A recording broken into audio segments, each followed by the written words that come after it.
Juru bicara Brigadir Jenderal Yahya Sari mengklaim bahwa Houthi berhasil menembak jatuh drone MQ-9 milik Amerika Serikat kedua dalam 72 jam. Lokasi penembakan jatuh itu terjadi di atas perairan teritorial Yaman, khususnya di wilayah Marib.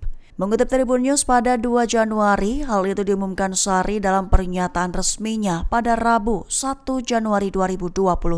Diketahui drone MQ-9 milik Amerika Serikat itu adu banteng dengan rudal yang diproduksi di dalam negeri oleh Yaman alias buatan lokal. Yahya Sari menegaskan bahwa drone MQ-9 yang mereka jatuhkan adalah drone kedua dalam 72 jam dan total yang ke-14 sejak dimulainya operasi mereka untuk mendukung Gaza. Dalam pernyataannya, Sari menekankan pentingnya perlawanan terhadap setiap upaya yang dianggap mengancam kedaulatan negara, menekankan bahwa operasi mereka akan terus berlanjut hingga serangan di Gaza dihentikan dan blokade dicabut. Sebatas informasi, drone MQ-9 Reaper bernilai sekira $30 juta Amerika Serikat mampu terbang pada ketinggian hingga 50.000 kaki dan dapat bertahan hingga 24 jam sebelum mendarat.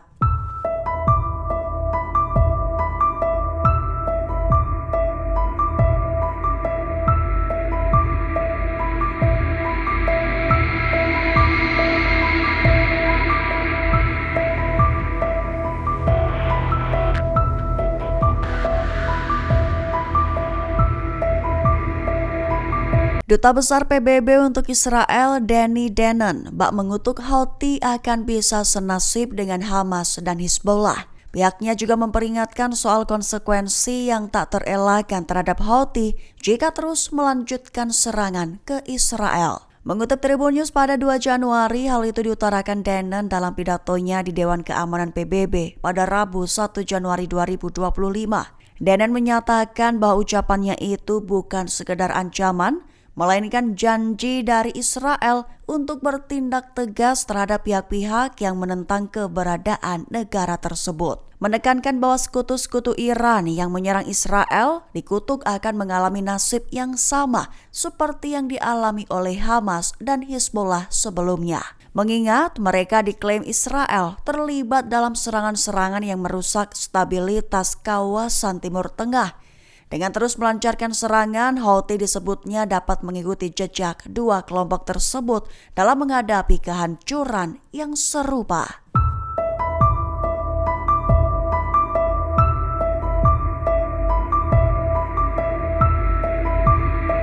Israel dikabarkan telah dilanda krisis penduduk serius, di mana hampir 100.000 warganya dilaporkan bak kabur ke luar negeri demi menghindari perang. Mengutip Tribun News pada 2 Januari, hal itu diumumkan dalam laporan dari Biro Pusat Statistik Israel baru-baru ini. Lebih tepatnya dilaporkan bahwa sebanyak 82.700 orang telah meninggalkan Israel pada tahun 2024.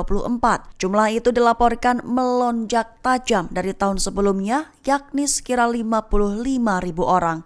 Sementara itu hanya ada 23.800 orang yang kembali ke Israel di periode yang sama. Diketahui imbas eksodus massal tersebut, pertumbuhan penduduk di Israel turun 1,1% pada tahun 2024.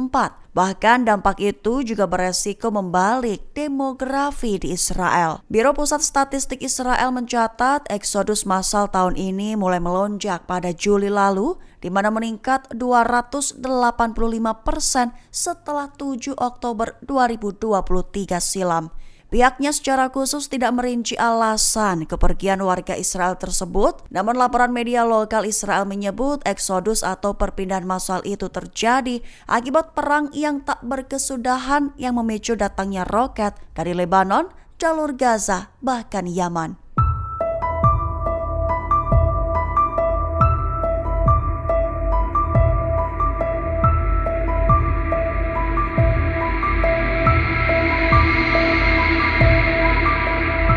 Komandan Divisi ke-252 Militer Israel, Brigjen Yehuda Fach, dilaporkan telah memberikan izin terbaru kepada tentara IDF, di mana tentara diizinkan menghancurkan gedung-gedung di Gaza hingga mulai dikerahkan ke zona tempur koridor Netzarim.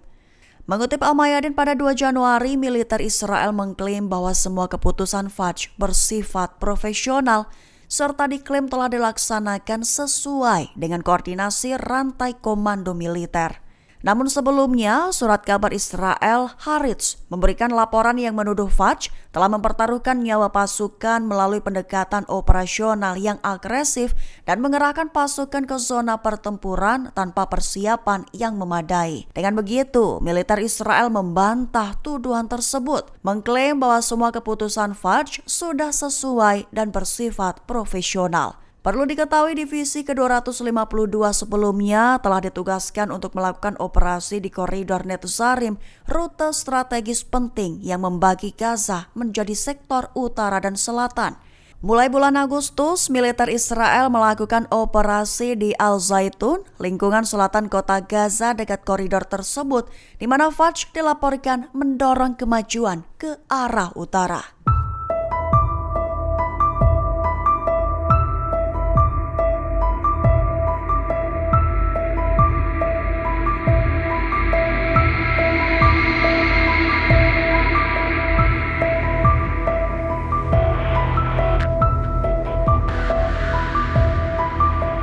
Wakil Sekretaris Jenderal Hizbullah Sheikh Naim Qassem mengeluarkan peringatan keras kepada Israel, menekankan bahwa perlawanan Hizbullah lebih gigih dari sebelumnya dan siap tumbuh lebih kuat dalam menghadapi provokasi Israel. Mengutip Palestine Chronicle pada 2 Januari, peringatan itu dikeluarkan Qassem saat berbicara dari Teheran pada konferensi internasional keempat baru-baru ini. Qassem menegaskan kembali bahwa perlawanan Hizbullah terhadap agresi Israel tak hanya mampu bertahan dari eskalasi, tetapi juga telah muncul dengan kekuatan dan keyakinan baru. Qassem juga mengutuk pelanggaran terus-menerus yang dilakukan Israel terhadap perjanjian gencatan senjata, mengklaimnya sebagai tindakan yang menyerang kedaulatan Lebanon dan penghinaan langsung terhadap komunitas internasional. Qassem juga menegaskan bahwa Hizbullah tidak akan menoleransi pelanggaran Israel lebih lanjut di wilayah Lebanon, menekankan bahwa perlawanan masih terus berlanjut bahkan lebih kuat dari sebelumnya,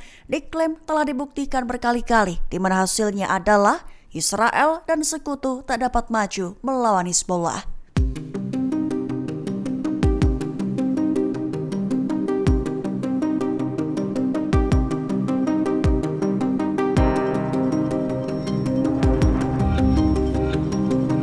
Pertempuran sengit di tepi barat kembali meletus sejak Selasa 31 Desember malam hingga Rabu 1 Januari pagi waktu setempat. Dilaporkan bahwa perlawanan menargetkan pos pemeriksaan saat tentara IDF menyerang kota-kota di tepi barat.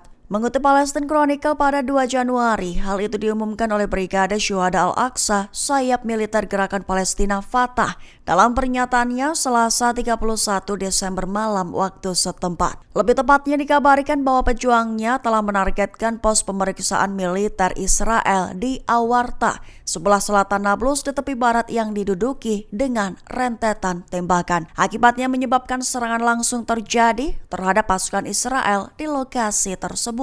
Lebih lanjut, pejuangnya dikabarkan kembali ke markas mereka dengan keadaan selamat. Dalam insiden terpisah pada Rabu pagi, Brigade Syuhada Al-Aqsa menghadapi serangan Israel di kamp pengungsi Balata sebelah timur Nablus.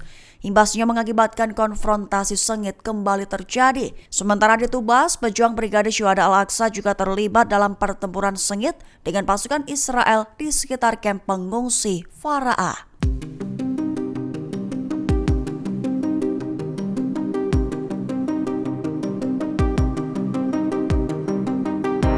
Yoav Galan mengumumkan pengunduran dirinya dari Parlemen Israel Knesset pada Rabu 1 Januari 2025. Selain itu, Galan juga melontarkan serangan secara verbal yang ditujukan kepada Benyamin Netanyahu dan Israel Katz.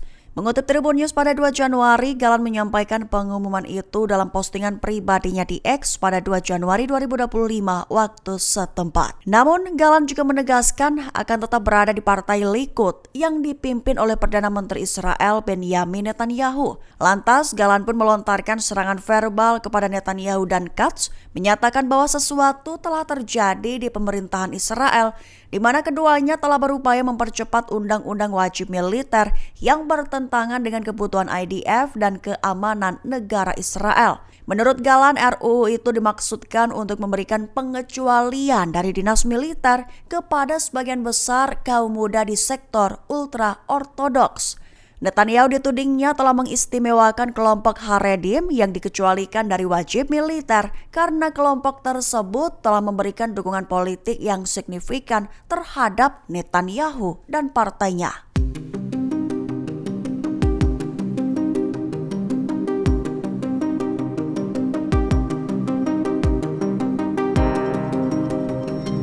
Download Tribun X sekarang, menghadirkan lokal menjadi Indonesia.